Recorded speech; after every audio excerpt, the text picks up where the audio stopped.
Hi all, welcome to XandY Learning. Me doctor Basil. Okay, അപ്പോൾ നമ്മൾ പലതരത്തിലുള്ള കരിയറിനെ കുറിച്ചും പലതരം ജോബിനെ കുറിച്ചും ഓപ്പർച്യൂണിറ്റീസിനെ കുറിച്ചൊക്കെ നമ്മുടെ ചാനലിലൊക്കെ സംസാരിക്കുമ്പോൾ ഒരുപാട് സ്റ്റുഡൻസ് അന്വേഷിക്കുന്ന ചില കാര്യങ്ങളിൽ പെട്ടതാണ് ഇന്ന് നമ്മൾ ചർച്ച ചെയ്യാൻ പോകുന്നത്. അതായത് നമുക്ക് MBBS കുറിച്ചും അതുപോലെ ഡോക്ടർ ആവുന്നതിനെ കുറിച്ചും വിവിധ കോഴ്സുകളെ കുറിച്ചൊക്കെ നമ്മൾ പറയുമ്പോൾ ഡോക്ടർ ആയാൽ എന്തൊക്കെയാണ് കാര്യങ്ങൾ, അല്ലെങ്കിൽ എന്തൊക്കെയാണ് ഇപ്പോൾ നമുക്കറിയാം ഒരു ജോലി എന്നുള്ള നിലക്കൊരു ജോലി ശരിയാണ്. അതേപോലെ അതിലുള്ള പിന്നെ സർവീസ് അതുപോലുള്ള പല കാര്യങ്ങളും നമുക്ക് ചെയ്യാൻ പറ്റുന്നുണ്ട്. അതിൻ്റെ ഇൻകം അതൊക്കെ ഒരു ഫാക്ടറാണ് നമ്മുടെ ഒരു ഡോക്ടർ ആവാൻ നമ്മൾ എയിം ചെയ്യുന്നത്. അതിനപ്പുറത്തേക്ക് പിന്നെ എന്തൊക്കെയാണ് ഒരു ഡോക്ടർ ആയാൽ നമുക്ക് ലഭിക്കുന്നത്? അത് ഒരു സൊസൈറ്റിയിൽ ഒരു ഡോക്ടർ അല്ലേ, നമ്മുടെ പേരിൻ്റെ മുന്നിൽ ഒരു DR എന്ന ഒരു രണ്ടക്ഷരം ഉണ്ടാകുന്നത് വഴി നമുക്ക് എന്തൊക്കെയാണ് ലഭിക്കുന്നത് എന്നുള്ളത് കൂടി ആണ് നമ്മൾ ഇന്ന് ചർച്ച ചെയ്യാൻ പോകുന്നത്. അപ്പോൾ എന്തൊക്കെയാണ് ഒരു ഡോക്ടറായാൽ ഡോക്ടറായാൽ മാത്രം നിങ്ങൾക്ക് കിട്ടുന്ന സമൂഹത്തിലുള്ള കാര്യങ്ങൾ എന്തൊക്കെയാണ് എന്നുള്ളതാണ് നമ്മൾ നോക്കാൻ പോകുന്നത്. കുറച്ച് കാര്യങ്ങൾ മാത്രമാണ് നമ്മൾ ഇന്ന് ഡിസ്കസ് ചെയ്യുന്നത്. ഒന്ന്, റെസ്പെക്റ്റ് ആൻഡ് പ്രസ്റ്റീജ്. സൊസൈറ്റിയെ സംബന്ധിച്ചിടത്തോളം ഒരു സൊസൈറ്റിയിൽ ഒരു ഡോക്ടർക്ക് കിട്ടുന്ന ആ ഒരു റെസ്പെക്റ്റും ആ ഒരു പ്രസ്റ്റീജും അത് വേറെ തന്നെയാണ് അല്ലേ. അതുകൊണ്ടാണ് ഒരുപാട് ആളുകൾ ചിലപ്പോൾ ഈ ഡോക്ടർ എന്നുള്ള പ്രൊഫഷനോടോ ആ ഒരു പിന്നെ അത്തരത്തിലുള്ള ജോലിയോടൊന്നും വലിയ താല്പര്യമില്ലെങ്കിൽ പോലും ഡോക്ടറാവാൻ പല ആളുകളും ആഗ്രഹിക്കുന്നത് ഈ ഒരു കാര്യം കൊണ്ടാണ്. ഡോക്ടറാണെന്ന് പറഞ്ഞാൽ കിട്ടുന്ന ഒരു ബഹുമാനം, ആ ഒരു പ്രസ്റ്റീജ് അല്ലേ. അപ്പോൾ അത് യഥാർത്ഥത്തിൽ അതൊരു യാഥാർത്ഥ്യമാണ്. നമുക്ക് വളരെ ഒരു ഹൈലി റെസ്പെക്റ്റഡ് ആയിട്ടുള്ള ഒരു ജോബാണ്, ഒരു പ്രൊഫഷനാണ് ഡോക്ടർ എന്ന് പറയുന്നത്. അതുകൊണ്ട് തന്നെ അവരുടെ എക്സ്പെർട്ടൈസ്, അതുപോലെ തന്നെ നോളജ്, അതുപോലെ തന്നെ ജീവിതങ്ങൾ രക്ഷിക്കാനുള്ള അവരുടെ കഴിവ്, അതിനുള്ള ഒരു അവസരങ്ങൾ, അങ്ങനെയുള്ള കാര്യങ്ങളെല്ലാം കൊണ്ട് തന്നെ സൊസൈറ്റിയിൽ ഒരു പ്രസ്റ്റീജ് അല്ലെങ്കിൽ ഒരു റെസ്പെക്റ്റഡ് പ്രൊഫഷനായിട്ടാണ് നമുക്ക് ഡോക്ടേഴ്സിനെ കാണാൻ സാധിക്കുന്നത് എന്നുള്ളത് ഒന്നാമത്തെ കാര്യം. രണ്ടാമത്തെ പ്രധാനപ്പെട്ട ഒരു കാര്യം എന്ന് പറയുന്നത് ഇൻകം തന്നെയാണ്. ഏതൊരു ജോലിയും നമ്മൾ എന്തൊക്കെ പറഞ്ഞാലും അതിനൊക്കെ അപ്പുറത്തേക്ക് അതിൽ ഒരു ഇൻകം എന്നുള്ളത് വലിയൊരു ഫാക്ടറാണ് അല്ലേ. അത് മാത്രമാണ് ഫാക്ടർ എന്നൊന്നും പറയാൻ പറ്റില്ല. നമുക്ക് ഇഷ്ടമുള്ള ജോലിയായിരിക്കണം, നമുക്ക് ആസ്വദിച്ച് ചെയ്യാൻ സാധിക്കണം. ഇതൊക്കെ വലിയ പ്രധാനപ്പെട്ട കാര്യം തന്നെയാണ് ഒരു ജോലി സെലക്ട് ചെയ്യുമ്പോൾ. വെറും ഇൻകം മാത്രം നോക്കിയിട്ട് നിങ്ങൾ ആലോചിച്ച് നോക്കുക, ഏറ്റവും നല്ല ഇൻകം കിട്ടുന്ന എന്നാൽ ജീവിക്കാൻ തന്നെ സമയം കിട്ടാത്ത അല്ലെങ്കിൽ നമുക്ക് ഇഷ്ടമില്ലാത്ത ജോലി ചെയ്യുന്നതിൽ നല്ലത് കുറച്ച് പണം കുറഞ്ഞാലും നമുക്കിഷ്ടമുള്ള ജോലി ചെയ്യുന്നതാണ്. അതൊക്കെ വളരെ ഇമ്പോർട്ടൻ്റ് ആയി നമ്മൾ കരിയറിനെ കുറിച്ച് ആലോചിക്കുമ്പോൾ അല്ലേ, പ്രത്യേകിച്ചും കരിയറിനെ കുറിച്ച് ആലോചിച്ച് തുടങ്ങുന്ന സ്റ്റുഡൻസിനെ സംബന്ധിച്ചിടത്തോളം വെറും ഇൻകം എന്നുള്ളത് മാത്രമായിരിക്കരുത്, നമുക്കത് പറ്റുമോ, നമ്മുടെ ഇൻട്രസ്റ്റ് അതാണോ എന്നുള്ളതൊക്കെ നമ്മൾ നോക്കേണ്ടതുണ്ട്. ഓക്കെ, അപ്പോൾ അതിൽ പ്രധാനപ്പെട്ട ഡോക്ടേഴ്സിനെ സംബന്ധിച്ചിടത്തോളം പ്രധാനപ്പെട്ട ഒരു ഫാക്ടറാണ് അവരുടെ പിന്നെ ഈ സൊസൈറ്റിയിൽ അവർക്ക് കിട്ടുന്ന വലിയൊരു ഗുണമാണ് ഹൈ ഇൻകം എന്ന് പറയുന്നത്. സാധാരണ ജോലികളെക്കാളും കുറച്ച് കൂടിയ രൂപത്തിലുള്ള ഒരു ഇൻകം സ്കെയിലാണ് പൊതുവിൽ ഡോക്ടേഴ്സിനുള്ളത്. അത് പല രൂപത്തിൽ അതിൽ മാറ്റങ്ങളൊക്കെ വരട്ടോ.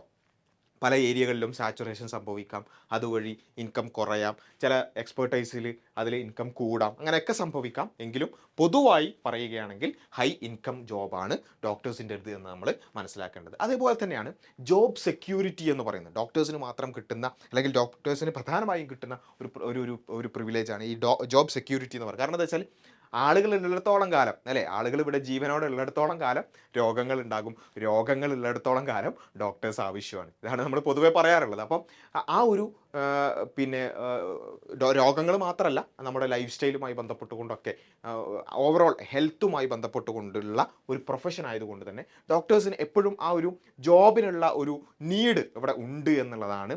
ഒരു അൺഎംപ്ലോയ്മെൻറ്റോ അല്ലെങ്കിൽ അത്തരത്തിലുള്ളൊരു പ്രശ്നം നേരിടാൻ ചാൻസ് കമ്പാരിറ്റീവ്ലി കുറവാണ് ഡോക്ടേഴ്സിന് എന്ന് നമുക്ക് വേണമെങ്കിൽ പറയാൻ സാധിക്കും. അപ്പോൾ ആ നിലക്കുള്ള ഒരു ജോബ് സെക്യൂരിറ്റി വളരെ ഇമ്പോർട്ടൻ്റ് ആയിട്ടുള്ള ഒരു കാര്യമാണ്. അതേപോലെ തന്നെയാണ് ഓട്ടോണോമി ആൻഡ് അതോറിറ്റി എന്ന് പറയുന്നത്. അതായത് പല വിഷയങ്ങളിലും ഡിസിഷൻ മേക്കിംഗ് എന്നുള്ള ഒരു കപ്പാസിറ്റിയും അല്ലെങ്കിൽ അതിനുള്ള ഒരു കഴിവും അതിനുള്ള ഒരു പൊസിഷനുമാണ് യഥാർത്ഥ ഡോക്ടേഴ്സ്. ഇപ്പോൾ ഒരു രോഗി വന്നാൽ, ഒരു പേഷ്യൻ്റ് വന്നാൽ ആ പേഷ്യൻറ്റിൻ്റെ ഹെൽത്തുമായി ബന്ധപ്പെട്ടുകൊണ്ടുള്ള ഏറ്റവും ക്രിട്ടിക്കലായ ഡിസിഷൻസ് എടുക്കുന്നതും അത് അതോറിറ്റിയോടുകൂടി നിങ്ങൾ ഇന്നതാണ് ചെയ്യേണ്ടത്, ഇന്ന രൂപത്തിലായിരിക്കണം നിങ്ങൾ ചെയ്യേണ്ടത്, ഇന്ന രൂപത്തിൽ എക്സസൈസ് ചെയ്യണം, ഇന്ന മരുന്ന് കഴിക്കണം എന്ന് ഒരാളോട്, നമ്മുടെ മുമ്പിൽ വരുന്ന ഒരാളോട് അത്രയും അതോറിറ്റിയോടുകൂടി പറയാൻ സാധിക്കുന്നത് എന്തുകൊണ്ടാണ്? ആ ഒരു അറിവും ആ വിഷയങ്ങളെക്കുറിച്ച് കൃത്യമായ അറിവും ഡോക്ടേഴ്സിന് ഉള്ളത് കൊണ്ടാണ്. അപ്പോൾ ആ ഒരു ഓട്ടോണമിയും അതോറിറ്റിയും എന്ന് പറയുന്നത് ഡോക്ടേഴ്സിനെ സംബന്ധിച്ചിടത്തോളം അവരുടെ ജോബിന് വളരെ ഒരു നിറം കൂട്ടുന്ന ഒരു കാര്യമായിട്ട് കൂടി നമുക്ക് കാണാൻ സാധിക്കും. പിന്നെ ഉള്ളതാണ് ഇൻ്റലക്ച്വൽ സ്റ്റിമുലേഷൻ എന്ന് പറയുന്നത്. അതായത് ഡോക്ടേഴ്സിനെ സംബന്ധിച്ചിടത്തോളം നമ്മൾ പൊതുവെ പറയാറുണ്ട്, ഡോക്ടേഴ്സ് പിന്നെ 5.5 കൊല്ലമാണ് പിന്നെ പൊതുവെ MBBS ആണെങ്കിലും BDS ആണെങ്കിലും BAMS ആണെങ്കിലും BHS ആണെങ്കിലൊക്കെ BHMS ആണെങ്കിലൊക്കെ അതിന് ഏകദേശം 5.5 കൊല്ലാണ് അതിന് പഠിക്കാനുണ്ടാവും. 5.5 വർഷമാണ് പഠിക്കാനുണ്ടാവുക. അത് കഴിഞ്ഞിട്ട് പിന്നെ അതിന് MD പിന്നെ എടുക്കാൻ വേണ്ടി വീണ്ടും പഠിക്കണം. ഒക്കെ കഴിഞ്ഞാൽ പോലും, എല്ലാ കോഴ്സും കഴിഞ്ഞാൽ പോലും ഒരു ഡോക്ടറെ സംബന്ധിച്ചിടത്തോളം is A life long learner. ഒരു ജീവിത അവസാനം വരെ അല്ലെങ്കിൽ അറ്റ്ലീസ്റ്റ് അദ്ദേഹത്തിൻ്റെ കരിയർ എൻഡ് ചെയ്യുന്നത് വരെയെങ്കിലും ലേൺ ചെയ്തുകൊണ്ടേയിരിക്കുന്ന ഒരാളായിരിക്കും ഡോക്ടേഴ്സ് എന്ന് പറഞ്ഞാൽ. അവരുടെ പഠനം അവസാനിക്കുന്നില്ല, ലേണിംഗ് അവസാനിക്കുന്നില്ല. കാരണം എന്താ, നമുക്കറിയാം ഇപ്പോൾ രോഗങ്ങൾ എന്ന് പറയുന്ന മരുന്നുകളെക്കുറിച്ചുള്ള, ഹെൽത്തിനെ കുറിച്ചുള്ള കാര്യങ്ങൾ ഇങ്ങനെ കോൺസ്റ്റൻ്റ്ലി ചേഞ്ച് ചെയ്തുകൊണ്ടിരിക്കുകയാണ് അല്ലേ. നമ്മൾ കൂടുതൽ കാര്യങ്ങൾ പഠിക്കുന്തോറും നമുക്ക് പലതും തെറ്റാണെന്ന് മനസ്സിലാകും. ന്യൂവർ ടെക്നോളജീസ് വരും, അതിനെ നമ്മൾ യൂസ് ചെയ്തിട്ടില്ല. അങ്ങനെ പല രൂപത്തിൽ നമ്മൾ നിരന്തരമായി പഠിച്ചുകൊണ്ടേയിരിക്കും. അപ്പോൾ അതാണ് ഡോക്ടേഴ്സിനെ സംബന്ധിച്ചിടത്തോളമുള്ള മറ്റൊരു കാര്യം.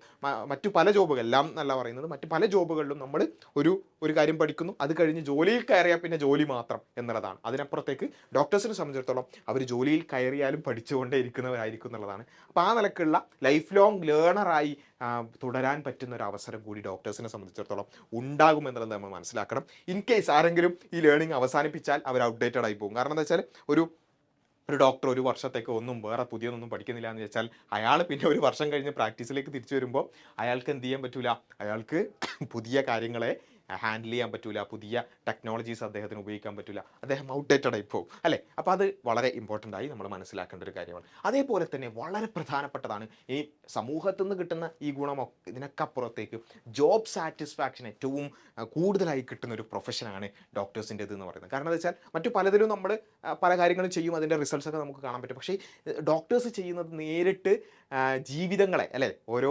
ആളുകളെയാണ് അവർ കൈകാര്യം ചെയ്തുകൊണ്ടിരിക്കുന്നത്. അവരുടെ ലൈഫാണ് അല്ലേ, അവരുടെ ചിലപ്പം അവരുടെ ജീവിതം തന്നെ ഒരു ഡോക്ടറെ കൊണ്ടായിരിക്കും തിരിച്ചു കിട്ടുന്നത്. അല്ലെങ്കിൽ അവരുടെ ഒരാൾ ഒന്ന് ആലോചിച്ച് നോക്കുക, ഒന്നും വേണ്ട, ഒരു തലവേദന എടുത്ത് ഒന്നും ചെയ്യാൻ പറ്റാതെ വരുന്ന ഒരു പേഷ്യൻറ്റ്, അയാൾ തലവേദന ഇല്ലാതെ തിരിച്ചു പോകുമ്പോൾ അല്ലേ, ഒരാളുടെ വേദനയാണ് അവിടെ ഇല്ലാതാക്കിയത്. അപ്പോൾ ഇങ്ങനെ ഏത് വിഷയത്തിലാണെങ്കിലും ആളുകളുടെ വേദന ഇല്ലാതാക്കുന്ന, അവരുടെ പ്രയാസം ഇല്ലാതാക്കുന്ന, അവരുടെ ജീവിതത്തിലേക്ക് തിരിച്ചു കൊണ്ടുവരുന്ന ഒരു പണിയാണ് ഡോക്ടേഴ്സ് എടുക്കുന്നത്, പൊതുവെ മെഡിക്കൽ രംഗത്തുള്ള എല്ലാവരും എടുത്തുകൊണ്ടിരിക്കുന്നത്. അപ്പോൾ അവരെ സംബന്ധിച്ചിടത്തോളം അങ്ങനെ നേരിട്ട് ആളുകളുമായി ഡീൽ ചെയ്യുന്നതും അവരെ സേവ് ചെയ്യുന്നതുമായി ബന്ധപ്പെട്ടുകൊണ്ടുള്ള ഒരു പ്രൊഫഷൻ ആയതുകൊണ്ട് തന്നെ ആ നിലക്കുള്ള ഒരു ജോബ് സാറ്റിസ്ഫാക്ഷൻ, ഒരു മനസ്സിനുള്ള ഒരു തൃപ്തി ഉണ്ടാവുമല്ലോ, അത് വളരെ കൂടുതലായിരിക്കും ഡോക്ടേഴ്സിന് എന്നുള്ളതാണ്. അപ്പോൾ ഞാൻ പ്രധാനപ്പെട്ട വളരെ ഇമ്പോർട്ടൻ്റ് ആയിട്ടുള്ള കുറച്ച് ഏരിയാസ് മാത്രമാണ് പറഞ്ഞത്. ഇതിനപ്പുറത്തേക്കും ഒരുപാട് കാര്യങ്ങളുണ്ട്. എങ്കിലും ഒരു ഡോക്ടർ എന്ന് പറയുന്ന ഒരു പ്രൊഫഷനെ സംബന്ധിച്ചിടത്തോളം അതിൻ്റെ പോസിറ്റീവ് സൈഡ്സ് എടുത്ത് നോക്കുകയാണെങ്കിൽ ഇത്രയും കാര്യങ്ങൾ, അല്ലെങ്കിൽ ഇതിനേക്കാൾ കൂടുതൽ ഒരുപാട് കാര്യങ്ങൾ ഉണ്ട് നമ്മൾ മനസ്സിലാക്കുക. എന്നാൽ അതേ സമയത്ത് ഏതൊരു പ്രൊഫഷനെ സംബന്ധിച്ചിടത്തോളം അതിനുള്ള നെഗറ്റീവുകളുള്ളതുപോലെ തന്നെ